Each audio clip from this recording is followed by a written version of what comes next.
Uniform civil code की इस देश को ज़रूरत नहीं है। यूनिफॉर्म सिविल कोड आपके नाम पर आप मेजॉरिटी कम्युनिटी के कल्चर को प्रोटेक्ट करेंगे और मुझसे मुसलमानों का कल्चर छीन लेंगे आप। जो आर्टिकल 29 के तहत मुझे एक एब्सोल्यूट राइट है संविधान में, आप मेरा कल्चर में से नहीं छीन सकते। एब्सोल्यूट राइट, फंडामेंटल राइट है ये संविधान में, आप कल्चर में नहीं छीन सकते मुझसे।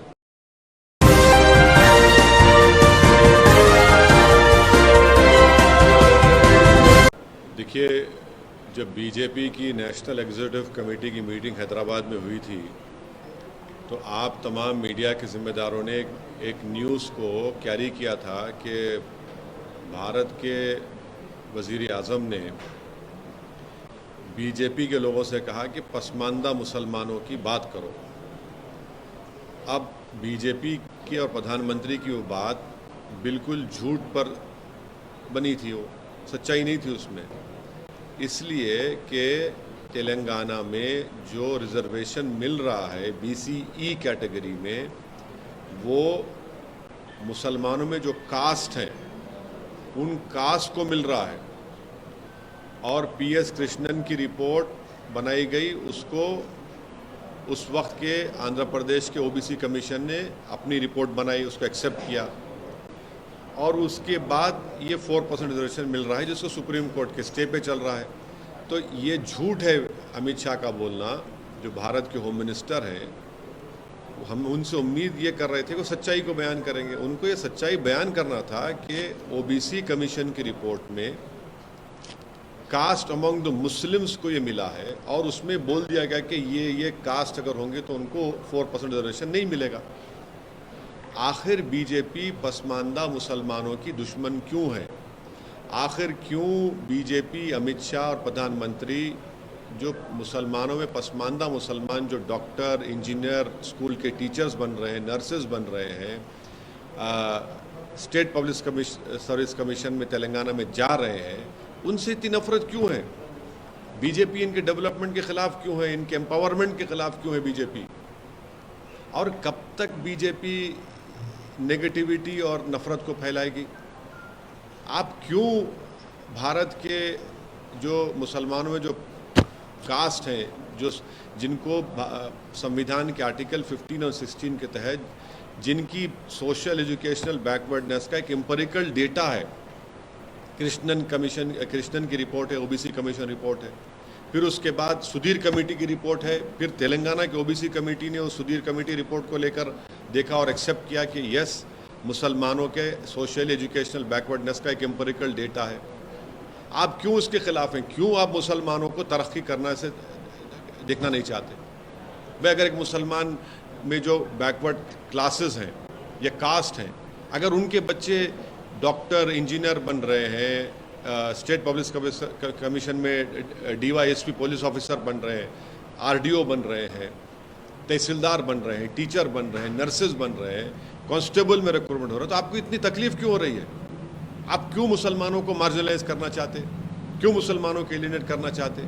और भारत के होम मिनिस्टर से और भारत के प्रधानमंत्री से हम पूछना चाह रहे हैं कि तेलंगाना की असेंबली में एक रेजोल्यूशन पास हुआ था जिसमें यह कहा गया था कि तेलंगाना के शेड्यूल्ड ट्राइब का रिजर्वेशन 6% से 9% कर दिया जाए। आप क्यों उस पर खामोश बैठे हैं? बताइए, करिए ना आप। और दूसरी बात, तेलंगाना की असेंबली में मुसलमानों में जो कास्ट हैं उनको 12% रिजर्वेशन का एक रेजोल्यूशन पास हुआ, एक्ट बनाया गया, उसको होम मिनिस्ट्री में है। अमित शाह क्यों जवाब नहीं दे उसका? और आपने कर्नाटका में निकाल दिया, सुप्रीम कोर्ट ने क्या कहा अभी तक वो नहीं जानती क्या बीजेपी? तो ये ऑल इन ऑल जो है बीजेपी का एक सिस्टमिक तरीक़ा है कि मुसलमानों को डेवलपमेंट से, उनके एम्पावरमेंट से रोका जाए। वो उनकी गरीब जो कास्ट है मुसलमानों में, उनके बच्चे पॉलिटिकली, सोशली, एजुकेशनली एम्पावर ना हो। इसीलिए तो बीजेपी के पास ना तो कोई मुस्लिम MP है, ना बीजेपी के पास ना कोई मुस्लिम मिनिस्टर है। ये उनकी खुली खुली नफरत की निशानी है। और ये पॉलिटिक्स ऑफ डिसअपियरेंस बीजेपी कर रही है मुसलमानों के लिए। कर्नाटका की आप मिसाल दे रहे हैं, कर्नाटका में वो जो इंटरिम रिपोर्ट के ऊपर आप कास्ट को निकाल सकते हैं क्या? रिजर्वेशन नहीं निकाल सकते? कंप्लीटली अनकॉन्स्टिट्यूशनल, इलीगल है। अच्छा, वो इंटरिम रिपोर्ट पब्लिक डोमेन में भी नहीं है। आप दीजिए पब्लिक डोमेन रिपोर्ट लिखे कर्नाटका की। तेलंगाना में तो ये है, फैक्चुअल पोजीशन ये है जो भारत के होम मिनिस्टर सच्चाई को नहीं बयान की है।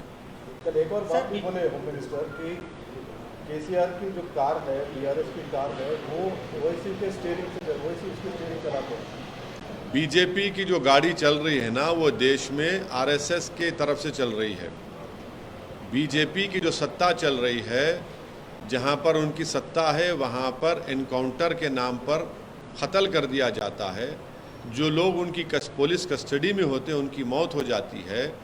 जिसका ज़ाती घर होता है उनके घर को बुलडोज़र से तोड़ दिया जाता है। गोश्त के नाम पर मारा जाता है, बल्कि गोश्त के नाम पर जुनैद और नसीर को ज़िंदा जला दिया जाता है। देश में आज बेरोज़गारी नौजवानों का मुक़द्दर बन गया। आज हम सबसे ज़्यादा हमारे पास पूरे विश्व में अगर नौजवान बेरोज़गार हैं तो भारत में है। चीन हमारी ज़मीन पे कब्ज़ा करके बैठ चुका है। पाकिस्तान से आतंकवादी आकर हमारे देश के सिपाहियों को मार रहे हैं। ये इस पर बात नहीं करती अमित शाह, इस पर बीजेपी बात नहीं करती। मगर मुद्दा क्या है? मुसलमान से ख़तरा है, मुसलमान को हम डेवलपमेंट होने नहीं देंगे। ये उनकी पॉलिटिक्स है। यूनिफॉर्म सिविल कोड पे चर्चा चल रही है सर। कहा माना यह जा रहा है कि अगले चुनाव से पहले यूनिफॉर्म सिविल कोड भी आ जाएगा। और दूसरा सर, रिजर्वेशन के सवाल पे अमित शाह का कहना है कि मुस्लिमों को 4% रिजर्वेशन दिया जा रहा है, SC ST OBC छीन के दिया जा रहा है। देखिए, एक मिनट। तेलंगाना, मैं फिर से आपके समझाने के लिए और आपके सुनने वालों के समझने के लिए कह रहा हूँ कि तेलंगाना में रिलीजन के ऊपर नंबर 1 रिजर्वेशन नहीं मिल रहा है। मुसलमानों में जो बैकवर्ड कास्ट हैं उनको मिल रहा है, जिसमें बता दिया गया कि ये कास्ट को रिजर्वेशन मिलेगा, इनको नहीं मिलेगा। तीसरा, किस बुनियाद पर मिल रहा है? कृष्णन साहब ने, लेट कृष्णन साहब जो सोशियोलॉजी के एक माहिर हैं, जो मंडल की रिपोर्ट में बनाने में उनका रिपोर्ट था, उन्होंने रिपोर्ट बनाई और उस वक्त के आंध्र प्रदेश के OBC कमीशन ने अपनी रिपोर्ट बनाई, उस पर 4% मिला। फिर सुप्रीम कोर्ट ने उस पर स्टे दिया। तो बीजेपी का ये जो बाजा बज रहा है कि रिलीजन के नाम पे मिल रहा है, वो नहीं मिल रहा है। मुसलमानों में जो कास्ट है उनके सोशल एजुकेशनल बैकवर्डनेस का एक एम्पिरिकल डेटा की रिपोर्ट है, नंबर 1। नंबर 2, तेलंगाना बनने के बाद तेलंगाना की गवर्नमेंट ने सुधीर कमेटी बनाया। उस सुधीर कमेटी ने मुसलमानों का सोशल एजुकेशनल बैकवर्डनेस की एक एम्पिरिकल डेटा की रिपोर्ट बनाई, जिसको तेलंगाना की BC कमीशन ने और एक रिपोर्ट बनाई, उसको एक्सेप्ट किया और 12% रिजर्वेशन देने के लिए बात की, जिसको तेलंगाना की असेंबली ने इसको एक्ट बनाकर, रेजोल्यूशन बनाकर मिनिस्ट्री ऑफ ऑफिस भिजाया, जहां पर अमित शाह साहब मिनिस्टर हैं। तीसरी बात, आप कह रहे हैं कि शेड्यूल्ड ट्राइब का, तेलंगाना की असेंबली में एक रेजोल्यूशन और एक्ट पास करके भारत की सरकार से, यानी मिनिस्ट्री ऑफ अफेयर्स से, सोशल जस्टिस मिनिस्ट्री से ये पूछा गया, बताया गया, डिमांड किया गया कि ये तेलंगाना सरकार का डिमांड है कि शेड्यूल्ड ट्राइब्स का रिजर्वेशन 6 से 9% किया जाए, आप क्यों नहीं करते? आखिरी बात, मोदी सरकार 50% रिजर्वेशन को पार क्यों नहीं करती? ब्रेक करिए इस बैरियर को 50% के। आप इकोनॉमिक वीकर सेक्शन के नाम पर जो भारत की आबादी का 20% हिस्सा है उनको 10% दे रहे आप। जो भारत की आबादी का 80% हिस्सा है उनको 50% क्यों दे रहे आप? 50% ब्रेक करिए, बताइए कि आप रिजर्वेशन देना चाह रहे हैं पूरे बैकवर्ड कम्युनिटीज़ को। आपकी मोहब्बत है ही नहीं उनसे। जब चुनाव आता तो आप बताए थे कि मोदी जी OBC हैं। अरे भाई 50% की लिमिट को ब्रेक करिए, पार्लियामेंट में कानून बनाइए। आपके पास 300 MP हैं, ब्रेक करिए। हम डिमांड करते हैं 50% रिजर्वेशन को ब्रीच होना चाहिए। आप सेंसस की रिपोर्ट नहीं लाते OBC की, डरते हैं आप देने के लिए, क्योंकि मालूम हो जाएगा कि OBC का सेंसस कितना है, और जब OBC का सेंसस बढ़ के मालूम हो जाएगा तो आपका पॉलिटिकल पावर आपसे छीन लिया जाएगा। मोदी जी की कैबिनेट में सबसे ज़्यादा अगर मिनिस्टर हैं तो अपर कास्ट के हैं, OBC क्यों नहीं है बताइए? SC क्यों नहीं है बताइए? आप जब खड़े होकर बोलते हैं SC ST की, तो मिनिस्टर क्यों नहीं आपके? ज़्यादा तो अपर कास्ट के लोग हैं मोदी जी कैबिनेट में। सर, यूनिफॉर्म सिविल कोड पे किरण रिजिजू का कहना है कि जल्द ही लाया जाएगा यूनिफॉर्म सिविल। इस देश को यूनिफॉर्म एम्प्लॉयमेंट की ज़रूरत है। इस देश को प्राइस राइज को कंट्रोल करने की ज़रूरत है। इस देश को इन चीज़ों की ज़रूरत है। बेरोज़गारी नौजवानों का मुकद्दर बनता जा रहा है, आप नहीं करना चाह रहे हैं उस पर। हम कहाँ से कहाँ गिरते जा रहे हैं। हमारे जो पैरामीटर्स हैं तो हम कहाँ से कहाँ गिर रहे हैं। सोशल पैरामीटर्स हैं, हमारे इकोनॉमिक पैरामीटर्स हैं, आप देखते जाइए। उसकी ज़रूरत है। यूनिफॉर्म सिविल कोड की इस देश को ज़रूरत नहीं है। यूनिफॉर्म सिविल कोड आपके नाम पर आप मेजॉरिटी कम्युनिटी के कल्चर को प्रोटेक्ट करेंगे और मुझसे मुसलमानों का कल्चर छीन लेंगे आप। जो आर्टिकल 29 के तहत मुझे एक एब्सोल्यूट राइट है संविधान में, आप मेरा कल्चर में से नहीं छीन सकते। एब्सोल्यूट राइट, फंडामेंटल राइट है ये संविधान में। आप कल्चर में नहीं छीन सकते मुझसे। मेरा कल्चर का प्रोटेक्शन है, चाहे मेरे शादी का तरीका हो, चाहे मेरा जो भी हो, मेरा कल्चर का प्रोटेक्शन है 29 के तहत। आप कैसे छीनेंगे मुझसे? आप यूनिफॉर्म सिविल कोड की बात करते हैं और आप लव जिहाद के कानून बनाते हैं। यूनिफॉर्म सिविल कोड की आप बात करते हो और आपको शर्म नहीं है इस तरह की बात करते हो। आप रिलीजियस कन्वर्जन के कानून को बनाते हैं। यूनिफॉर्म सिविल कोड की आप बात करते और गुजरात में कोई अपना घर नहीं बेच सकता जब तक गवर्नमेंट से परमिशन नहीं लिए। आप यूनिफॉर्म सिविल कोड की बात करते और हिमाचल प्रदेश में जाकर कोई एग्रीकल्चर लैंड खरीद नहीं सकता। आप यूनिफॉर्म सिविल कोड की बात कर सकते तो क्या कोई जाके नॉर्थ ईस्ट में उनके कल्चर को छीनेंगे आप? हमने कॉन्स्टिट्यूशन में नॉर्थ ईस्ट के स्टेट्स को उनका कल्चरल प्रोटेक्शन दिया है, आप करेंगे क्या उसको? एक सप्ताह से ज़्यादा हो चुका है सर पूर्व सांसद अतीक अहमद के डेथ का। कहा यह जा रहा है, रिपोर्ट्स ये आ रही हैं कि तीनों शूटर थे इलाहाबाद प्रयागराज जाने से पहले ये लखनऊ गए थे। आपने सवाल खड़े किए हैं, अभी तक आपको जो सवाल आपने उठाया उसका जवाब आपको दिखा? मेरा बोलना यही है कि ये एक टेररिस्ट मॉड्यूल है, टेरर मॉड्यूल है। ये सिर्फ ये ग्रुप नहीं है जो आकर किसी को मर्डर कर दिया पुलिस कस्टडी में। एक टेरर मॉड्यूल है।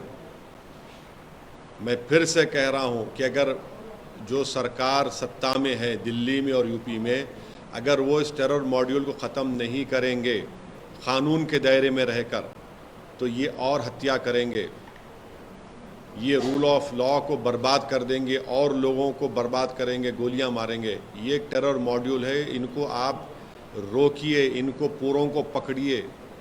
मैं नहीं बल्कि एक रिटायर्ड आईजी ने हिंदुस्तान टाइम्स में कहा कि ये इन 3 लड़कों ने कम से कम 500 राउंड की फायरिंग की होगी, ट्रेनिंग की होगी, तब जाकर इतना बेहतरीन तरीके से उन्होंने पुलिस, उत्तर प्रदेश की पुलिस कस्टडी में उन 2 लोगों का हत्या कर दी। नेशनल लेवल शूटर है, वो कह रहा है कि कम से कम इनको 1000 राउंड की ट्रेनिंग मिली होगी। ये एक टेरर मॉड्यूल है, इसको बात को समझने की ज़रूरत है और ये समझना है कि ये लोग रेडिकलाइज कैसे हो रहे हैं। तो हम जो पार्लियामेंट में मैंने स्पीच देकर कहा था कि हर समुदाय के लोगों के रेडिकलाइजेशन को रोकने के लिए एक एंटी रेडिकलाइजेशन सेल बनाइए। आप नहीं बनाते, आप सिर्फ एक ही समुदाय का बनाते हैं। जो लोग जिनके घर पर रहने का छत नहीं है उनके माँ बाप के पास, जो झोपड़ी में रहते हैं, 8-8 लाख की 2 वेपन, 16 लाख कहाँ से है उनके पास? और योगी सरकार उस लेटर, जो हत्या जिसकी की गई है, उसने एक लेटर भेजा उसके वकील ने, जिसमें उसने कहा कि मेरी हत्या का जिम्मेदार कौन है। योगी सरकार मीडिया को दे देना, वो लेटर पहुंच चुका है, उनको बता दें कि कौन उसने, मरने वाले ने क्या लिखकर भेजा है कि इसके हत्या हुई थी, कौन किया, उसको जिम्मेदार कौन है, बता दीजिए आप। सीएम योगी ने बोला है सर माफिया। हाँ, एक मिनट मैं ये सवाल पूछ रही थी कि जिस तरीके से हाल में बीजेपी ने ये कहा है कि जो कुछ आप यहाँ पर अपनी कंडोलेंस मीट किया है, ओल्ड सिटी में टेररिज्म फैलाने की बात कर रहे हैं। झूठ बोल रहे हैं, आखिरी झूठे हैं, they are lying to their teeth. बेशर्मी से झूठ बोलते हैं। कोई कंडोलेंस मीटिंग नहीं हुई है, कंडेमनेशन हुआ है, इसलिए कि यूपी सरकार की पुलिस कस्टडी में जिनके हाथों में जंजीरें थी और जो पुलिस उनके अतराफ में थी, और वो यूपी सरकार जो कहती गोली का जवाब गोली से देंगे, उनके सामने 2 लोगों की हत्या कर दी गई और वो तमाशाई बने बैठे रहे। उसका कंडेमनेशन हो रहा है। उसके सवाल हम उठा रहे हैं कि कैसे ये लोग आए, कैसे इनके हाथ में हथियार कहाँ से आया, इतने राउंड गोलियां कहाँ से आई। 8-8 लाख का इलीगल वेपन है, 16 लाख उनके पास, किसने दिए उनको वो गोलियां? किसने दी उनको? किसने उनको जगह बताई वहां पर? किसने उनको कहा कि इस जगह पर ये लोग आ रहे हैं? ये हम सवाल उठा रहे हैं। कंडोलेंस कहां पर हुआ है? बताओ कहां पर कंडोलेंस हुआ है? हाँ, जिन लोगों का जनाजा गया था वो जनाजा रूल ऑफ लॉ का भी था, वो जनाजा रूल ऑफ लॉ का भी था जनाजा, कि देखो रूल ऑफ लॉ की धज्जियां उड़ रही हैं। ये हम बोल रहे हैं। आप अपनी नाकामी को, अपनी पुष्पनाही को छुपाने के लिए आप इस तरह के बात कर रहे हैं। भाई आप सत्ता में आप है, मैं नहीं हूं। आपको अपना इंट्रोस्पेक्शन करना चाहिए, आपको शर्म से डूब मरना चाहिए कि आपकी कस्टडी में किसी को मारा गया है। आप उसका जवाब ही नहीं दे पा रहे हैं कि कैसे वो लोग मारे हैं। आप बोलते हैं हम सस्पेंड कर दिया। अरे वो क्या है सस्पेंशन? आप भारत के संविधान के तहत 311 जो है उसको इस्तेमाल करके उनको सर्विस से निकालिए उन लोगों को। आप सुप्रीम कोर्ट को जाकर आप योगी सरकार बोले कि हम इंडिपेंडेंट इंक्वायरी कराने तैयार है, आप सुप्रीम कोर्ट एक टास्क फोर्स तश्कील दे दे, टाइम बॉन्ड इंक्वायरी हो जाए। क्यों छुपा रहे आप? सर मुख्यमंत्री योगी आदित्यनाथ ने सहारनपुर में बोला है कि माफिया अतीत हो गए, माफिया अतीत हो गए, पास्ट हो गए। यूपी में अब नो कर्फ्यू, नो दंगा, सब चंगा। झूठ बोल रहे हैं, झूठ बोल रहे हैं। दंगे आज भी यूपी में हो रहे हैं। अगर आप मुझे इजाज़त दीजिए आधे मिनट की, तो मैं आपको बता देता हूं कि यूपी में कितने दंगे हुए हैं और इसका जवाब उनको देना पड़ेगा। जो बार बार बोलते ना कि यूपी में दंगे नहीं हुए, दंगे नहीं हुए, ये गवर्नमेंट ऑफ इंडिया के फिगर्स हैं जो हम आपके सामने आधे मिनट, हाँ सुन लीजिए। नेशनल क्राइम रिकॉर्ड्स ब्यूरो का डेटा ये बताता है 2027 और 2021 में 30,040 राइट्स हुए हैं यूपी में। ये नेशनल क्राइम रिकॉर्ड्स ब्यूरो का डेटा कहता है। 2017 से 2021 में बीजेपी की सरकार है, मुख्यमंत्री योगी आदित्यनाथ है। 35,040 कम्युनल फिरकाना राइट्स हुए हैं। ये जो अमित शाह के मिनिस्ट्री के तहत आता है। तो बताइए आप। हाँ, 2012-17 में 2012-17 का फिगर भी है, मगर 2017 और 21 में आपकी सरकार है। 35,000 कम्युनल राइट्स हुए। क्यों झूठ बोलते हैं? आप कहते हैं कि अतीत कोई हो गया। भाई आपकी कस्टडी में वो अतीत हो गया ना, तो आपको खुशी हो रही है। मुख्यमंत्री कह रहे हैं कि आप उस पर आप क्रेडिट ले रहे हैं क्या उनकी मौत का, उनको जो गोली मारी गई आपके कस्टडी में। ये आपका सत्ता है, ये आपका गवर्नेंस है। इस तरह आप अतीत करना चाहते हैं किसी को। मालेगांव में आप ही के नेता ने कहा है कि 2-4 मुसलमानों को मारकर जो है आप हिंदू देश नहीं बना सकते, हिंदू राष्ट्र नहीं बना सकते। हिंदू राष्ट्र, इन्हें हिंदू राष्ट्र बनाने की बात कौन कर रहा है? ये सब आरएसएस से ताल्लुक रखने वाले हैं जो गांधी, अंबेडकर और भारत के जो मुजाहिदीन आज़ादी से मोहब्बत करते और करते रहेंगे। वो तो हिंदू राष्ट्र की नहीं बात कर रहे हैं। जो एक हिंदुत्व की आइडियोलॉजी को मानते हैं वही तो हिंदू राष्ट्र की बात कर रहे हैं। उनसे पूछिए आप क्यों कैसे बात कर रहे हैं। जब तक अंबेडकर का बनाया हुआ संविधान रहेगा, ये देश जो संविधान में हमने कहा कि सेकुलर डेमोक्रेटिक रिपब्लिक रहेगा, जब तक अंबेडकर का बनाया हुआ संविधान रहेगा, इस देश में लड़ाई होगी लिबर्टी, इक्वालिटी, फ्रेटर्निटी और जस्टिस के लिए। आप इस लिबर्टी को, इक्वालिटी को, फ्रेटर्निटी को, जस्टिस को बीजेपी मानती है नहीं मानती? बताइए हमको। नहीं, उनका ये कहना कि 2-4 लोगों की, हाँ 2-4, देखिए मौत तो हुई ना 2 लोगों की, आपकी कस्टडी में हुई, मेरी कस्टडी में तो नहीं हुई ना। गवर्नमेंट की कस्टडी में थे, यूपी गवर्नमेंट की कस्टडी में थे। सुप्रीम कोर्ट में केस डलवाया गया। सुप्रीम कोर्ट ने कहा कि आप स्टेट की कस्टडी में, उनकी जिम्मेदारी, आप अपनी जिम्मेदारी निभा नहीं पाए हैं। आपकी कस्टडी में मौत हुई ना, कोई लोग आसमान से तो नहीं आए।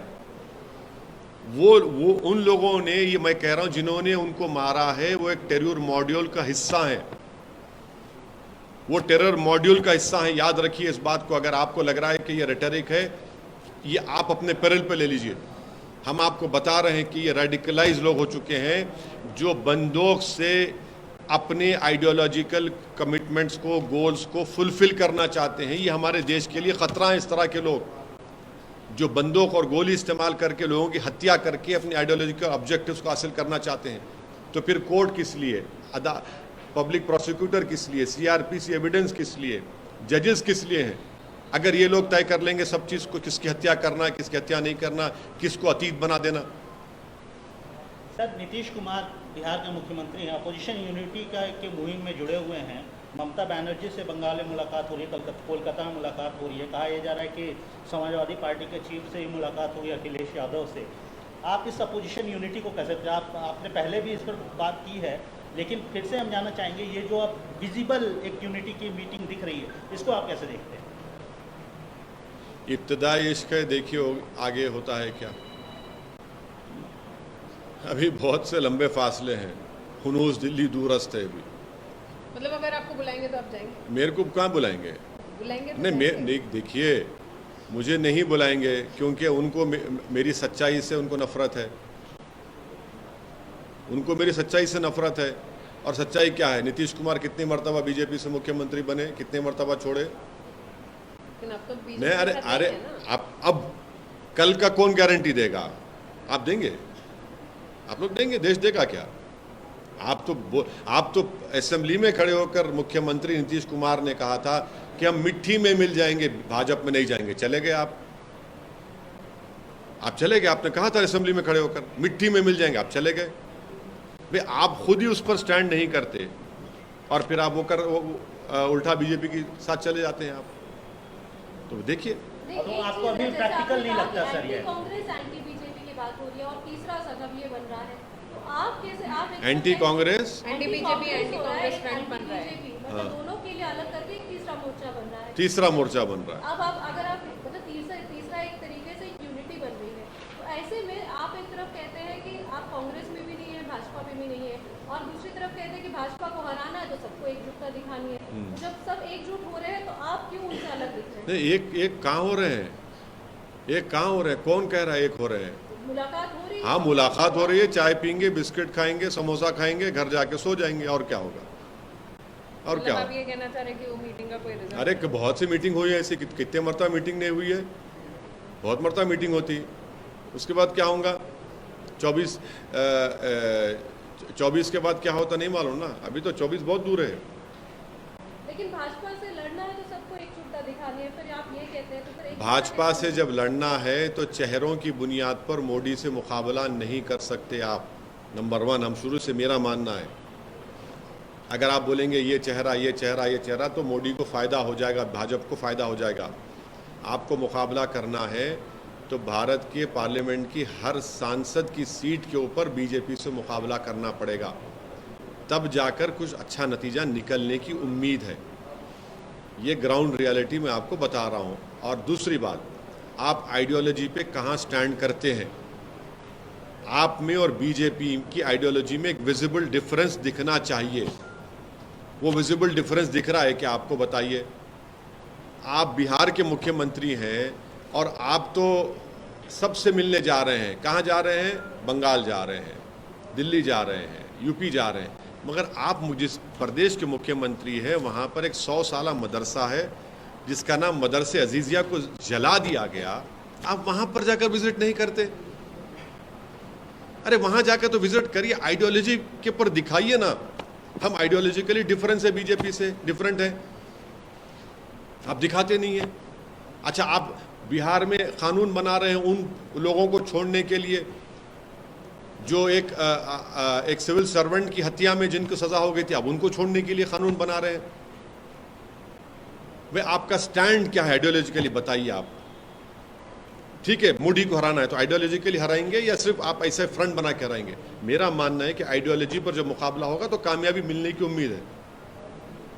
महाराष्ट्र के विकास अघाड़ी को लेकर जो है एनसीपी सुप्रीमो शरद पवार ने कहा कि आज अघाड़ी है लेकिन आगे क्या होगा?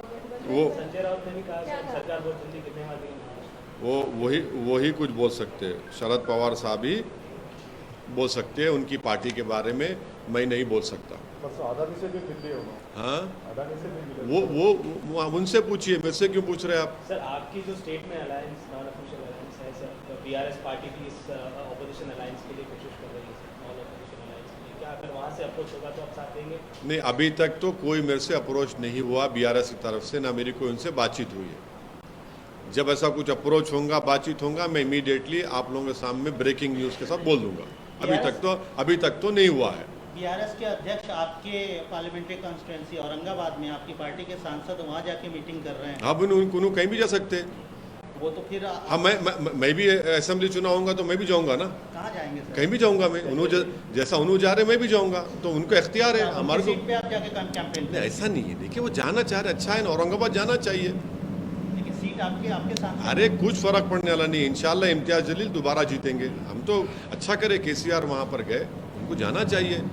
वो नांदेड़ में थे, भोकर में थे, अब औरंगाबाद गए हैं। बहुत से अपनी पार्टी को बढ़ा रहे हैं, उनको पार्टी को बढ़ाने का इख्तियार है, को उसमें बुरी बात क्या है? बहुत अच्छा है, वो अपनी पार्टी को बढ़ाए, मैं अपनी पार्टी को बढ़ा रहा हूँ ना, उसमें मैं क्यों रोकूंगा किसी को? बहुत अच्छा है, वो जा रहे हैं। आपको बुलाना चाहिए था औरंगाबाद। नहीं नहीं नहीं नहीं नहीं नहीं, हमको क्यों? उनकी पार्टी का प्रोग्राम है, उनकी पार्टी कर रहे हैं, करने दीजिए ना, पार्टी का प्रोग्राम है। कर्नाटक में अब सिर्फ 3 सीट्स पे ही अब आप देखिए, अब आप शुरू हो गए, अब 3 पे, अब जब बढ़ के लड़े तो ज़्यादा क्यों लड़े, 3 लड़े तो कम क्यों लड़े? अब हम अपनी पार्टी। बी टीम वाला आप इस बार मौका नहीं देना चाहते हैं? नहीं नहीं, देखिए मेरे को उससे कोई मतलब नहीं है, मेरे को कोई परवाह नहीं है। लोग पुकारते रहेंगे, मैं अपना काम करता रहूँगा। मैं ऐसा ना मेरी पार्टी ना मैं ऐसा हूँ कि किसी के इस तरह की बातों से हमको कोई फ़र्क पड़ता है। हम अपने ऑब्जेक्टिव को हासिल करने में हम पूरे सिंसियर हैं, अटल हैं और ज़िद्दी हैं। उसको हासिल करेंगे, हम अपना काम करेंगे। अब ये लोग बोलते जाएंगे तो क्या कोई फ़र्क पड़ेगा? कि उनका काम है बोलना, हमारा काम आगे बढ़ना है।